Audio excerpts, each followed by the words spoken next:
Happy Easter guys. First எல்லாம் Sunday நான் எந்திரிச்சு குளிச்சு மாஸ்க் கிளம்புறதே ஒரு டாஸ்க் மாதிரி இருக்கும் எனக்கு.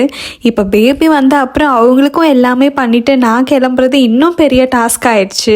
சண்டே மாஸ்க் நானும் ரஜய் மட்டும்தான் போனோம். பேபியை இன்னும் நாங்கள் மாஸ்க் எடுத்துட்டு போகல. பட் சர்ச்சுக்கு எப்பவுமே ப்ரேயர் பண்ண கூட்டிட்டு போவோம். மாஸ்க்ல நிறைய பேர் இருப்பாங்க, ஸோ கொஞ்சம் பயம் எடுத்துட்டு போக. ஸோ பேபியை அம்மா கிட்ட விட்டுட்டு நாங்க போனோம். நாங்க மாஸ் எல்லாம் பார்த்துட்டு வெளியே வந்தா ஈஸ்டர்னால ஈஸ்டர் எக் கொடுத்துட்டு இருந்தாங்க.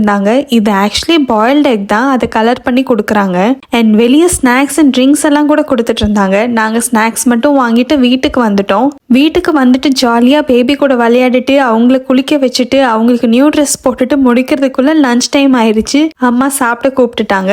மட்டன் குழம்பு, mutton vada, egg, tomato rasam and white rice நல்லா சாப்பிட்டுட்டு அப்புறம் அப்படியே பேபி கூட எங்கள் ரொட்டீன் கண்டினியூ ஆயிடுச்சு. இப்படி தான் எங்கள் ஈஸ்டர் போச்சு. உங்களுக்கு ஈஸ்டர் சண்டே எப்படி இருந்துச்சுன்னு கமெண்ட்ல சொல்லுங்க.